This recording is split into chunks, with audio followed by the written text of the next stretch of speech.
Ang makakasama po natin ay si Dr. Alfonso Villaroman, ang Chief po ng Department of Health, Treatment and Rehabilitation Center sa Bikutan, Taguig. Magandang hapon po, Doc Ponch na lang po. Doc Ponch Villaroman. Magandang hapon po sa inyo lahat, and I'm really honored. Honored ako na nandito tayo sa palatuntunan nyo. Yes, sa BardagulanSerye. Doc Ponch. Yes. Okay. So bago tayo magsimula, Doc Ponch, kailan po kayo nagsimula sa DOH, specifically sa Treatment and Rehabilitation Center po? Actually, before that, I was with the National Bureau of Investigation. After my residency, I went to work with the NBI.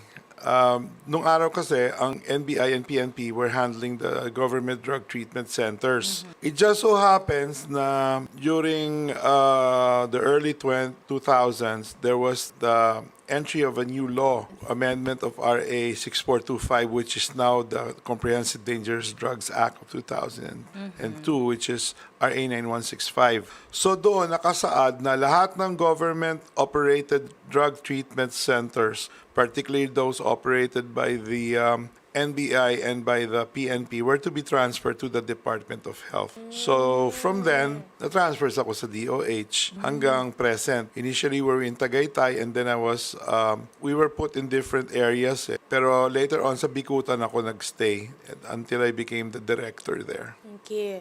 So, si Doc Villaroman, siya po ang chief po ng sa Treatment and Rehabilitation Center. So, pag sinabi pong treatment and rehabilitation, Ano pong ibig sabihin nun? So the netizens can... Actually, ang rehabilitasyon ay isang paraan ng paggagamot sa pasyente na nagugugol sa droga.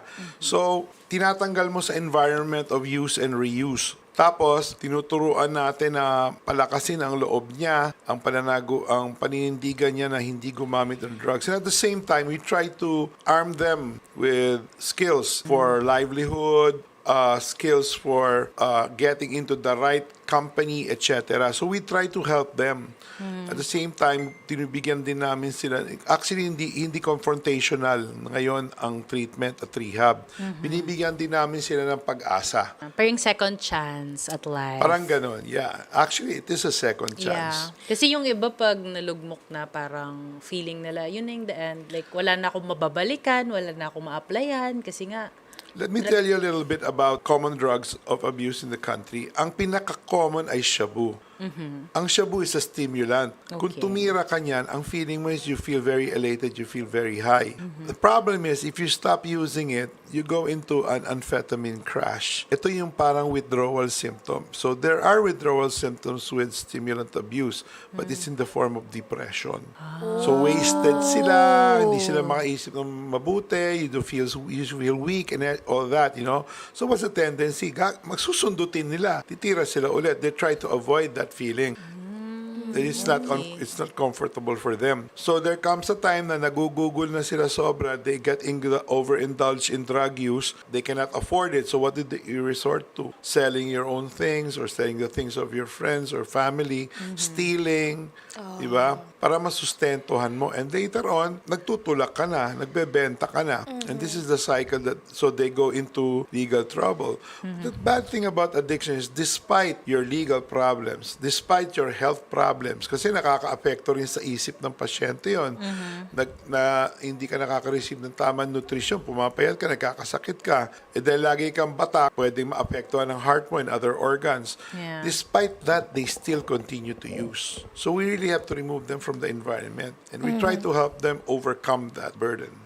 how about, Doc, yung mga injectables na drug? We have that. Actually, ang pinaka-common na ini-inject na substance dito ay ang nalbuphine or Nubain, which is a pain medication. Okay. But it's an opiate derivative, so it's very, very addicting. Merong iba naman, hinahalo ang shabu at saka ang Nubain, Ang lakas nun. ini-inject din yan. Grabe. There are cases of people injecting shabu cocktail. as well. So they try to kind of speedball. What's the effect speedball of that, Doc? Yung injectables lang alone, kunyari? Depende sa ginagamit mo. Heroin is different and opiates, no, like nalbuphine. They give you it causes a lot of euphoria. But the problem is, it causes you to develop withdrawals. You become physically addicted to the drug. Susuka ka, nilalagnat ka, nagkakaroon ka ng cramps. Yun naman yung withdrawal. Oo. Yeah. Same thing we see also with alcohol. This is something silent. Maraming mga tomador. Aray ko dong. Hindi, pero Hindi ka mukhang alcoholic. Yun, you can die from withdrawal of alcohol. You can die. And we treat that as well. That's the first wag mo akong Doc, pipigilan. after ng program, pasok ko na siya. Hindi, pero kasi, dun sa Treatment and Rehabilitation Center po sa Bikutan, Taguig, hindi lang po ito nagfo-focus sa drugs. Tama po, Doc. We focus on other types of addiction or dependence. Meron tayong gambling, meron tayong internet addiction, sex Ngayon ako addiction. nakarinig ng internet. How do you know if you're addicted To internet. Same psychopathology as using drugs. Despite nagkakasakit ka na, hindi ka pa rin kumakain o nagkakaproblema ka na legally, hindi Laban ka sa internet nakatrabaho. pa rin.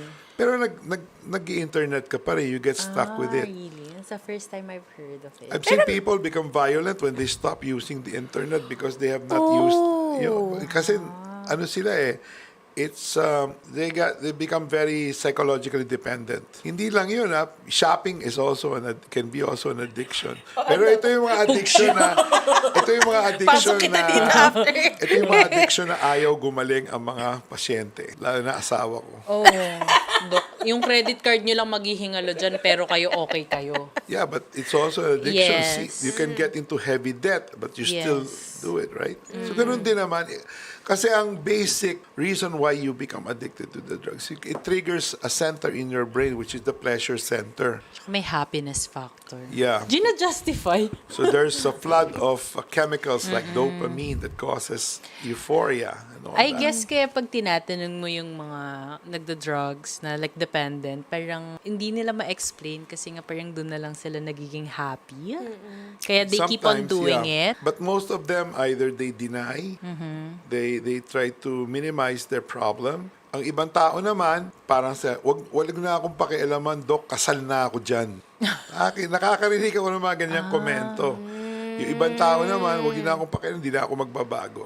Oh. How about ecstasy naman, Doc? Ecstasy is, it's actually both a stimulant and a hallucinogen. It's actually a party drug. Ang problem with this, you can die of exhaustion. I've seen people die of exhaustion. You remember that, I won't mention the tooth product. There was a concert in Noah, remember that? Yes. So people died Yeah. because they dehydrated and everything like Tapos that. walang makuhanan ng any, Noong 90s or mid-90s or early 20s, nagkaroon ng mga tinatawag ng mga rave parties and these were going on. Yeah. And then they would take ecstasy, but they had to drink a lot of water because pawis lang pawis, and they don't stop dancing. And some of them really will die of exhaustion. Pag walang hydration. Pero ito, Doc, meron tayong, naririnig ko lang to, Doc, yung regarding sa mga ibang drivers na nagtitake ng shabu para To stay awake. overnight talaga, gising Kasi talaga Ito sila. nakikita mo sa mga long-haul drivers Yes. lalo na. This is because shabu is like a switch. If you're tired, you're not tired. If you're bored, you're not bored. Agad. Oo, Like, you just turn it parang on. it's like a switch. And they use this as a performance enhancer. So, that's why they like you. They don't get tired. They do their long haul rides. Ang problema, minsan they get into bad accidents or they hurt people. Apo. Yun na yung How parang about- nasusunog na yung utak nila sa drugs. Well, hindi naman literal na susunog, but It affects. chronic drug use will affect your mind. How about cocaine, Doc? Cocaine is a plant-based form of stimulant. It's similar to shabu, but shabu is artificial. So, Same pinasosyal. problem. Pareho. Well, it's more expensive. Yeah. Pero the mechanism of action is very similar to shabu. You sniff it, you can inject it, you can smoke it. Kasi the ones you see sa movies is yung powder form ata, yung the one you sniff. Yeah, but some people, what they do is they freebase it. They put, nilalagyan nila ng parang solvent na Para to nagiging inject. crystallize siya. Nakikristallize siya. So this is crack cocaine. Ito yung so parang madami freebase nila para maging pure. With marijuana, they also do that. They remove the resin. They try to make it into more potent form. So, ganun din. Ang dami na palang klase Oo, ngayon. mga Like, skills. akala ko kasi before, parang shabu na yung pinaka-highest. Sobrang hindi ako, like, knowledgeable. I've seen a lot of problems with methamphetamine. Now, we're talking about methamphetamine dahil ito ang pinaka-common na droga. And it's very accessible. And it's cheaper compared to the other dangerous drugs. Pero it's very dangerous because it's purely chemical-based. Yeah. So, And- overusage talaga will Well, ruin your, depende sa naturalesa ng tao. Dahil some people, I've seen 2-3 times gumamit, bumigay ang utak. Some Okay. people can use for years only to have their symptoms appear later. So, ang pathway to recovery will be different. We have to tailor fit the program for the needs of the patient. So, before nyo start yung any treatment or rehabilitation for a patient, you assess talaga, like, kung ilang beses gumagamit. Yeah. Dok, paano yung mga nagsisinungaling? Syempre, you don't get naman, di ba, agad yung real answers with... Well, as an addiction specialist, we get used to picking up hints. We know, alam namin. Denial in Paikot-ikot. denial pa. Alam niyo na paikot. Sama yan eh. Minimize Grabe, sila yung problem. Ang hirap nung Yung work in- na ganun kasi hindi mo makuha yung totoong sagot. I mean, diba? Addictionists are never time-bound. We are direction-bound. We look for what pathway the patient needs that will best help him or her. Pinaplano namin and we work with the patient in trying to find a solution for them. But that's not all. In the center, we have psychologists, social workers, nurses, other doctors who help in their needs. So we also have legal officers who help them. Kasi karamihan sa kanila may mga legal problems din, syempre. Yeah. Ito yung tulungan namin. Like, kunyari gambling, ganyan. Tsaka mga pasyente namin, karamihan court-mandated yan. Na dinala ng korte, Utos ng court. nahuli, na jail. So tinutulungan namin. And many of them are afraid because everybody fears the unknown. May you know. horror stories kasi. Lalo na Rehabilitation centers. Urban legends. Yeah. Pero it's not a place to hurt people. It's illogical for me to hurt a person for him to get well. Hindi yan logical sa aming mga doktor. Yeah. Lalo-lalo na sa TRC Bikutan. Under the Department of Health, we make sure that the programs that are given to them are at par with the health programs that the Department of Health gives. Meron nga kami mga program for TV, for nutrition, and other things. We have dentists who help also with the teeth of patients, especially with shabu. Nagkakaroon sila tinatawag namin meth mouth. Inabubulok Meth ang ngipin, pati gums, durog. So we help them. So, ito naman, Doc, yung pagpapasok po ng patient Yeah, sa what's loob the ng process? rehabilitation. Kasi, di ba, hindi po ito pwedeng sapilitan. Dapat ito po ay ano pa din. There's no single pathway for entry of the patient. We don't have a single door type of entry. Meron mga pasyente kami na nahuhuli, dinadala sa jail, they will file a petition for rehabilitation. Some of our patients are volunteer themselves. They go there. Punta ka, Doc, may problema ako, tulungan nyo naman kami. Ako'y talamak na. Talamak ka ba? Halika, tulungan ka namin. Let's talk about it. But it is never a single door. And you never chastise a patient when he comes back or comes to you for help. Yun ang number one rule namin. Nandito kayo para humingi ng tulong. Nandito kami para tumulong. Ganun kasimple lang. So we have no single pathway. But most of our patients are court-mandated. Either volunteered na walang kaso, either volunteered na may kaso na galing jail, na hulihan sila. And it's a good chance for them to get better. Kasi instead of spending 6 to 12 years in jail for the crime of possession or use, Mag-second life ka na lang.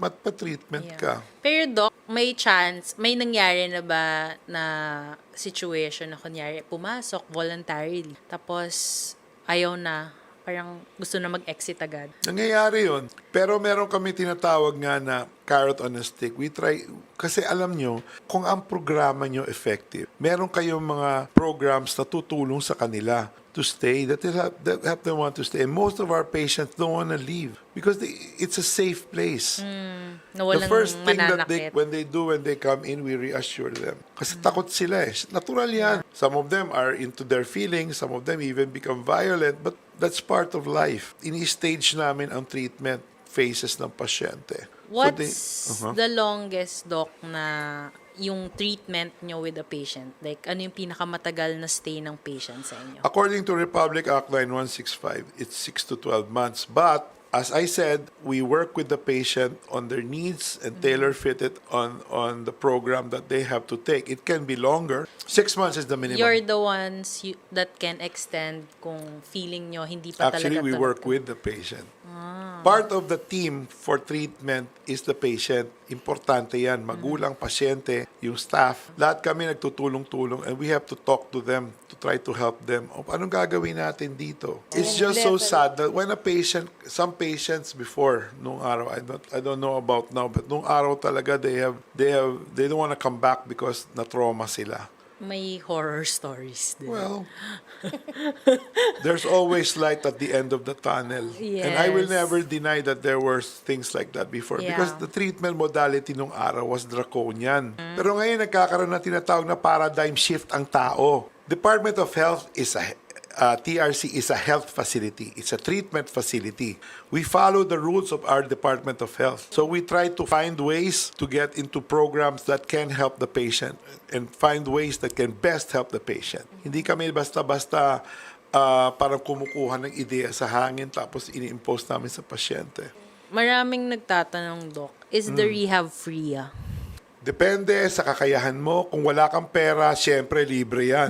Pero ang importante, hindi kami maghihindi Yeah. sa nangangailangan. Kasi- Ang gobyerno natin ay napakabait. Ang gobyerno natin ay maluwag magbigay ng oportunidad para maggumaling ang pasyente. Tandaan nyo lang to, kung merong ortho sa buto, kung merong mental hospital sa mga may sakit sa isip, may TRC para sa mga may sakit sa drug abuse, addiction, and addiction. Anong maliban po sa drugs, Doc Punch, ano yung pinaka-worst na addiction na na-handle For po ng you? TRC? For me, narcotic addiction is one of the worst. At saka alcohol. Because with alcohol addiction, you can die from the withdrawal symptoms. Pero ano yung maximum talaga, Doc, ng sinasabi niyong pagiging addiction po sa ano? Depende sa naturalesa mo. It depends on how long and how much you've taken. Sabihin mo na kasi yung totoo. See me sometime. Hindi, pero it's okay naman to, to ask. Kasi, naman for, para lang at least, di ba? Yung mga ito nasa, engage mo. ano Kunyari, drinking. It's very common among the youth. Yeah. Yung mga umiinom. Very, very common yan. Tignan mo, ikaw ba ay hindi makapagpigil uminom? Pag pumigil ka ba, nanginginig ka ba? Nahihirapan ka ba? Naapektuhan ba ang trabaho mo? Hindi ka na pumapasok? Natanggalan ka naman ng trabaho? Kick out ka na ba sa eskwelahan? Or nag-drop ka? May problema ka ba sa mga magulang mo? nasira na yung pamilya mo. Tinapon ka na ba sa labas? Diba? Sira ba pamilya mo? Then you have a problem. Pero kung yung umiinom ka tapos paminsan-minsan nag-hangover ka, minsan talaga napapawalwal tayo, di ba? Every week ganun, Doc. Every week. Hindi kasi, Doc, madalas po na Ay, problema si Doc sa... Punch. Oo, sa Wanted sa radyo po, Doc Sama ka na Punch. kaya sa kanya? Oo nga eh. Regarding po dun sa Wanted sa radyo, madami po kaming kaso doon, Doc, na Alcoholic. nasisira po ang kanilang pamilya dahil po sa pagiging mabisyo nga po nitong kanilang asawa. Minsan, 3-in-1 pa, Doc eh. Drugs, Alcohol, gambling. alcohol and gambling. So, paano Yeah, niyo we po see that a lot. Opo, and ang problema, Doc, hindi po nila mapilit or makonvince yung kanilang kaanak na pumasok po for rehab. Ano po ang ginagawa niyo doon, We Doc? don't usually tell them, uy, magpa-rehab ka na, pumasok ka na. Hindi ganun. Yes po. We talk to them. Usap tayo. Pag-usapan natin ang problema mo. If you don't feel you have a problem, we're just here. Pero most of the time, they'll ask, the ones who will ask help sa amin ay the wives, the significant Yeah. others. Paano yung, Doc, pag ganun? How do you... Tutulungan pa rin namin. We can help them also. Kasi we also train we don't only treat the patient, we treat the relatives. Tinuturuan namin sila how to cope. Remember, they undergo drug treatment. This is just temporal. They will come back to their homes. They will go back to their families. So you have to empower the family. You have to train the family. You have to help them. pagbalik how to nila train. sa bahay. Kasi kasama yan eh. Pero ako, kasi ang end result ng isang pasyente nag-undergo ng drug treatment, he may still want or have cravings to use drug, but he will not use drugs because naturuan namin ng styles, naturuan namin ng mga ways, survivals, how to say no. We have taught them how to get with into positive company. Yeah. We gave them a means to learn a trade. Like for example, kasi may TESDA kami. Yeah. They go back to school. Our TRC has a school. We have a formal education Wow. system. Ngayon ko lang nalaman yan, Doc, ha? So, May may, school sa loob. may coordination din po kayo with the TESDA? With DepEd and DepEd. TESDA. Oh. Yung mga gustong mag-work. And yung mga pasyente namin na nagta-trial re-entry, we have a halfway house, by the way. Ito yung mga pasyente na nakakatrabaho na sila, but they still want to have the connection. So we help them pa rin. Tandaan So ninyo, they can come. there should be a gradual reintegration into society. Do you own an aquarium? Pag bumili ka ng bagong isda sa Cartimar, na sa supot, tatapon mo ba sa aquarium agad yung isda? Hindi, di ba? You have to help them acclimatize first. Yes. Ganun ang trial re-entry. Hindi biglaan, unti-unti. Kasi in the initial phase, you'll have to adjust into center life. Then later on, pag ano ka na doon, use ka na sa programado ka na, nga, going back to the community is a scary thing. So we Yes. coach them, we help them, we mentor them, we're there with them all together. Makipag-social. Kasi you're in a ulit. safe place Yeah. na you don't wanna leave tapos but you have to go back to the Well, community. you have to go back. Yeah. Pero we never cut the umbilical cord. As long as you need us, we're there. Even if they go to aftercare, they report to us once a month, we're there. Pero Doc, I know medyo confidential ito, pero ilang taon na po yung pinakabata na na-handle niyo po sa TRC? Before, I think about 7 or 8. 7? Addiction po saan yun, Shabu. Doc? Oh my God. Oh my God. Kasama nanay. Join sila. Collab sila. Ang pinakamatanda, I think, was 79, something like that. 79. But these are very, Pero nagulat ako sa 7 years old na Natuto Chinese yan, garter oo. lang ako nun. So, ma. natuto lang siya sa kanyang mother. Kasi Siguro. nagja-jamming sila, I guess. Some people kasi, it's an instant out from problems. It's an instant out from worries, gano'n. Hindi ka nagugutom. But this is an extreme rare case, no? But we do have adolescents who start young. Pero sa mga adolescents kasi usually, nakukuha pa rin sila. We can help them. And many of them are cannabis users or solvent users. And about sex addiction, Doc. Oh, we've had several. Ano naman ang withdrawal Counseling yan. nun, Dok, pag ganon? Kasi syempre, pag pinasok mo sa rehab, the first few days, Usually, ang sex addiction, hindi namin nire-rehab yan. Residential. We have groups. okay. We have Parang groups. counseling, Doc. Yeah. Like, kasi, oo, di ba, Doc, parang minsan yung iba, yung naglalabas na ng ari sa bus. Oh, that's a different thing. That's a sexual deviation. Hindi yan addiction. Let's not mistake our addictions from deviation. Iba yun. The guy gets off by showing his private parts. pero do you rehab those? Yung mga ganon? We counsel them. Sometimes they might even need psychiatric intervention. But usually, we can counsel them. So, paano nyo po ba One-stop malalaman shop if talaga lahat. if addicted na po siya sa sex, itong patient? Meron Like, po what's the bang... symptom? A good history is very important. A good history. So, itignan mo rin yung pattern ng tao. But let's not mistake, sex can be addicting also. Basta, ang sinasabi ko yung bottom line, if you indulge in an activity that affects you legally, spiritually, maritally, this is a problem. And despite that, you still use it. You still do it. Pag nalilihis Eka nga. ka na. Oo. Kailangan mo talaga ng tulong. Dok, yung pangangabit. Ano ba yun? Yung pambababae. Addiction ba yun? Moral dereliction yan, my dear. Ang Kasi yun pangangabit. lagi ang problema ng mga complainant namin Pambababae. Kasi Pambababae talaga meron, eh. di ba, Ate Odette, kahapon lang, 4, kabet 1, kabet 2, kabet 3, Yes. kabet 4. Ang tawag ko dyan, no.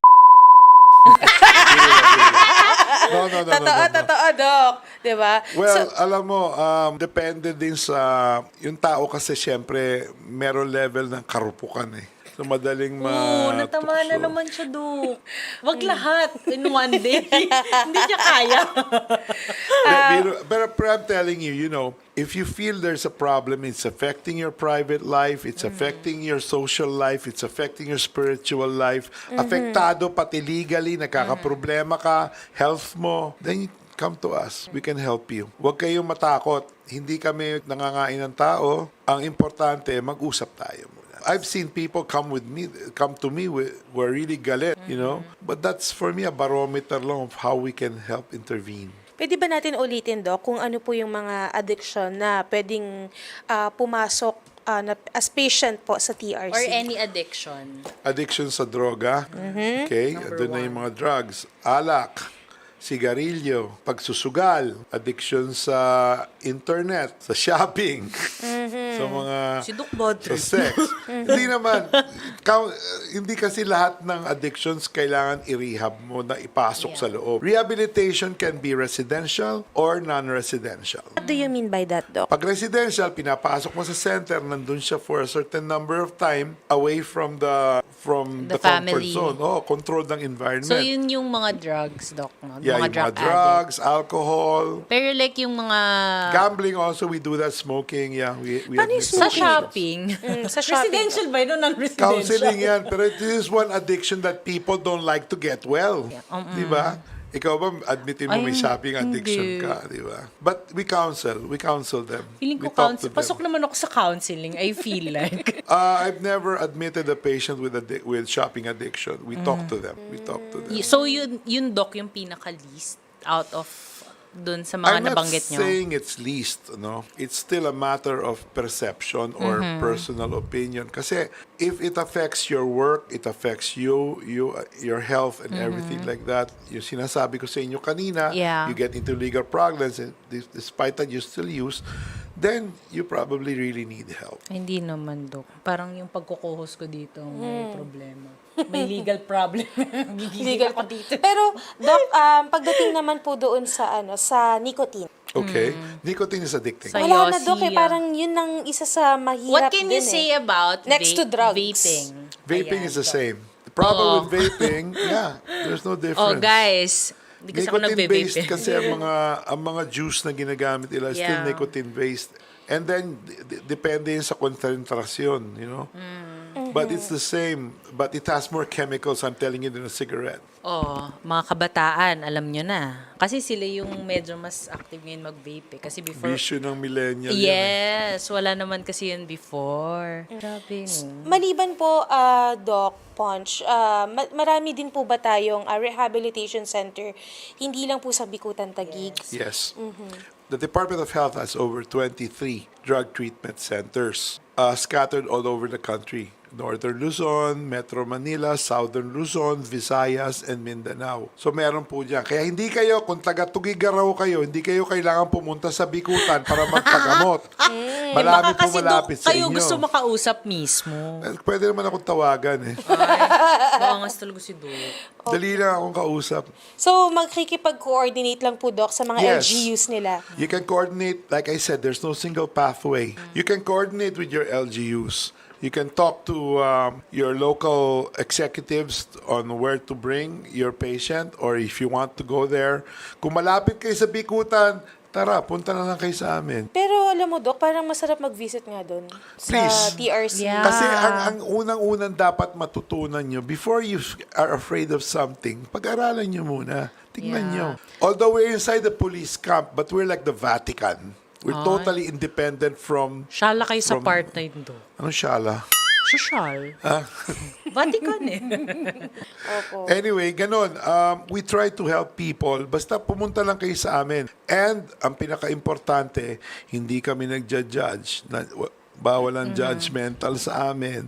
We will not chastise you for your drug use. We will get your baseline to know the extent of your drug use and formulate a plan of action to help. Feeling ko kasi yun yung kinakatakot ng mga gustong magpa-rehab. Normal Parang sa tao yan. We fear feeling the nila unknown. i-judge Ah, sila. yeah, yeah. Lalo na pag pabalik-balik siya sa drugs. Don't judge me. Oh, yes. And yung sa confidential, Doc. Ay, Privacy. ang RA Data 9165 are privacy. very clear dito na lahat na pumupunta sa TRC para magpagamot ay considered as confidential cases. Hindi namin bubunyagin, hindi namin ichichismis, hindi namin imamarites Yan. ang kaso nyo. At least clear na, guys. ha? Protektado kayo sa amin. Because ang number one priority namin is you, the patient. Kung may problema kayo, punta lang kayo sa amin. Nandito lang kami. Yun nga, gusto naming i-spread yung awareness na hindi nakakatakot magpa-rehab.